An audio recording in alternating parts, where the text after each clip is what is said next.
Man, I haven't cried this much since the Iron Claw. In fact, I think I cried more times in this movie than in that movie. Goddamn.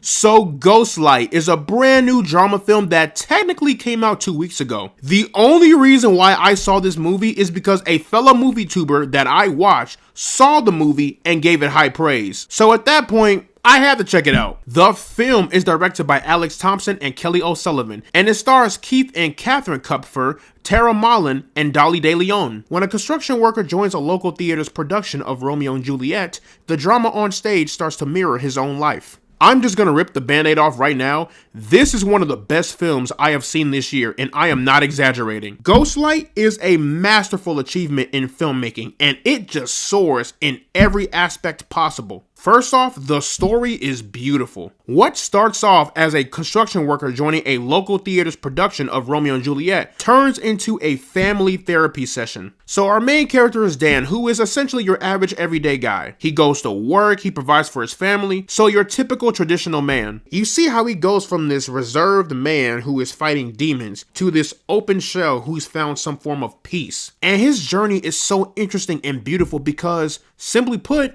it's real. I think anyone, especially your average everyday man who's a hard worker, can really connect to this story, especially the character of Dan. So you see how the choices he makes brings in turmoil within the family and how that causes a whole lot of ruckus. I'll leave it at that. But overall, a beautifully directed and beautifully acted and executed story. And speaking of acting, the performances are just absolutely staggering. Keith Kupfer did an incredible job of playing such a reserved man who just wants to go about his day. And you see how he's showing signs of vulnerability and how his mentality is put to the test when it comes to finding forgiveness. And I thought he did a great job of illustrating that. To me, the biggest standout was Catherine Kupfer, who actually is Keith Kupfer's daughter. With those two being related, no wonder the chemistry was amazing. So she plays Daisy, who is the spunky and edgy yet charismatic daughter of Dan. When she is on screen, she is in full control, whether she's being funny or being serious.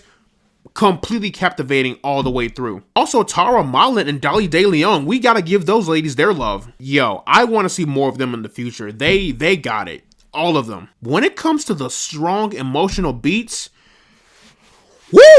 I cried not once, not twice, but 3 times throughout this entire film. Whether it be tears of joy or tears of sadness, the movie does a phenomenal job at pulling your heartstrings. Given with what this family has been through and how our main character Dan is trying to just go about his day despite the circumstances, it is real because, let's be honest, if any of us were put into that situation, we will react the same way. Which leads me into the themes of this movie that the movie just handles on such a tremendous level. This movie tackles the themes of suppressed emotions, vulnerability, and finding comfort through art. So with Dan, he is a character who does his best to bottle up and suppress his emotions and just essentially not react or just not deal with them at all. And I can tell you for a fact, that is a very unhealthy way of handling your emotions. Ladies and gentlemen, I am not a psychologist. I am not Dr. Billups, but I can say this though. As a man, matter of fact, not even just as a man, as a person, when you suppress and try to bottle up your emotions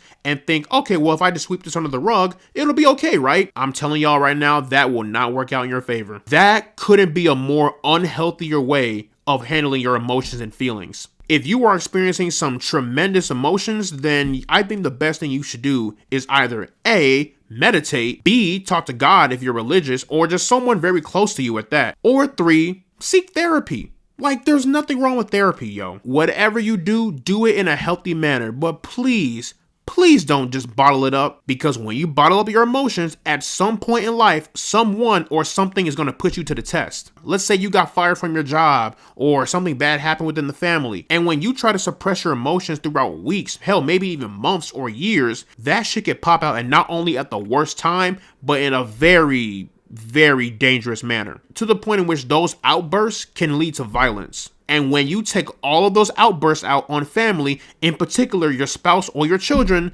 that's going to lead to the endless cycle of generational trauma. But that is another conversation for another day. And look, I know throughout generations, men have always been told that, hey, as a man, you should not show your feelings, which I think it depends, but I also do feel like that mentality is kind of outdated. And another problem with that is that I feel like people mistake vulnerability for weakness. That is another conversation for another day. And if you are going through something, maybe you can find some peace or at the very least comfort in art. Art is a beautiful way of expressing your feelings. In fact, I would argue that it's therapeutic. Whether it's acting, singing, dancing, it doesn't matter. Try it, go for it, see what happens. Just don't suppress your emotions. Don't try to hold everything in, because I promise you, not only will that hurt you, it will also hurt others around you. I kind of went a little bit off topic, but point is, this movie is phenomenal in every way, shape, and form. I legitimately have no problems with this movie at all. Like, I literally have none. Is this a perfect movie? Kinda. And with that being said, I think y'all know where I'm finna place this movie. So, plugging Ghostlight into the rank system, I am placing this one into the pinnacle zone. You know what's funny? The movie came out June 14, which is the same day as Inside Out 2. These companies really want us to get in our feelings, huh? But yeah, y'all, that is pretty much my review for Ghostlight. Let me know down in the comment section below what you guys thought about Ghostlight. Did you love it? Did you hate it? Have you ever suffered from generational trauma? Whatever you thought, let me know down in the comment section below. And as always, guys, leave a like and subscribe if you want to see more, and I will see you all in the next one.